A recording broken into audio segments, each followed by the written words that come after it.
Okay, it's sunny today, but it isn't always sunny. And so I'm going to do myself a favor and just pull this cap of the cover for my companionway slide.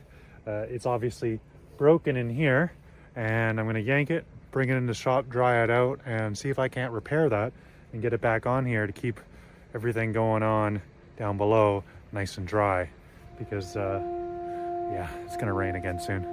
So checking on the height of this deck, we're sitting at 6'6", if you believe it or not, exactly my height. That is one Simon tall. And since I gotta rebuild this entire deck and we made that kind of commitment, and it's gonna cost me, yeah, you know, whatever that number is, high. That's why we have credit cards, right? Anyway, I've got to be thinking now about the look and design and feel of the boat. One of the things that I can't really replicate is the teak. So this fine teak work railings, I'd like to be as careful as I can removing them, because I can't really replace these, or it's not going to be in my budget to ever replace these. But also, I'm not sure if I want them. I'm toying around with ideas. I got to think about it. If you look at it, it is tied in to the rest of the gunnels all along the boat, but so it will be hard to kind of, I'll have to create something to end it if I'm going to end it, but ideally I don't have to end it. Ideally it all comes up as one piece, but we'll do some deck demolition first and we'll see how that goes, and then we'll get to the railing and hopefully it comes up nice and clean. Hey, this is Simon back in my shop, and I just want to tell you guys about my sponsor for this episode, Vetra's 12-volt heated 100 amp hour battery. Now, Vetra has been taking over the market lately. They've got tons of options, 12 volt all the way up to 48 volt, loads of variants all in between. It's crazy just the variety of batteries they have.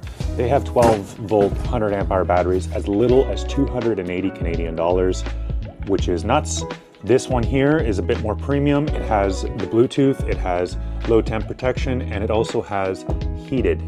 This is a heated battery, a feature that's been reserved for just the most premium of lithium iron phosphate batteries is now available for 399 loonies.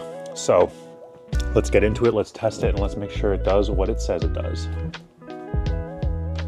Well, the weather has gotten a little bit warmer here, so I can't just leave it outside in a snowbank. I'm gonna have to take it up and put it in Barry's freezer.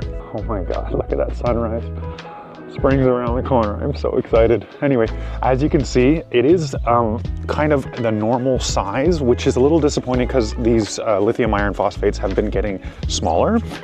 So this is not smaller. This one is the same weight I'm used to seeing. It's the same size, but it does come with a lot of features, including the Bluetooth and the self-heating and the low temp protection, all of which lets me excuse the larger form factor.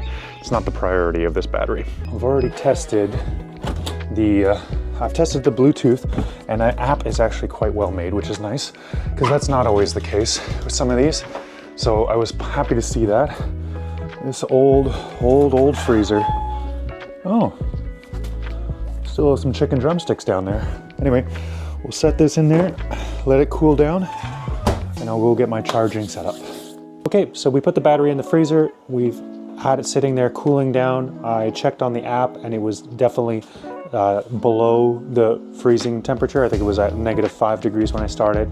I turned on the power supply, connected it, confirmed on the app that there's no current going in, but unfortunately my power supply read a current the whole time.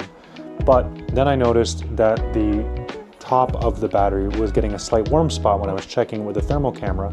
And sure enough, all the current that was coming in here was going to a heating element and slowly bringing up the temperature. So we've just done the freezer test. The top of the battery has the heater in it, because you feel the bottom is still quite cold. Top is almost, 20 degrees up there. The temperature reading on the BMS just passed 15 degrees Celsius, and the charging finally came in again. Now from the outside I couldn't tell, because the power supply was always reading 5 amps going in, and what it was doing is taking those 5 amps and pouring it straight into the heater. It says on the website that it's supposed to go 0 degrees, the heater kicks on, and then at 5 degrees the charging kicks on. Now I assume that there's more than one temperature sensor in this BMS module, because the one that they're reading, the T1, was reading much higher than 5 degrees Celsius, 15 degrees, before the actual charging started. So it's not the most accurate, and I also kind of wish the app had graphs so it could tell me how much power over time. It could give me a better idea of like when loads were coming on in the middle of the night. Otherwise, I'm very pleased to see how the heaters worked. It did finally kick back on, like I said, and it's working great. So we're just gonna get this thing fully charged and go test it out on the water. So I got this fridge in from a client. I'm just going to do a quick troubleshooting on it before I send it off to Barry. But we wanted to maybe run the whole system off the 12-volt battery. And because I'm testing the Vetrair battery, I thought, great example, great way to kind of see what it'll do. It's been 16 hours. The fridge burns 45 watts while it's running, but it doesn't run all the time. Obviously, it gets the temperature and it turns off, turns back on. So 16 hours, and it's burned roughly 500 watt hours, which means over 10 hours of actual running.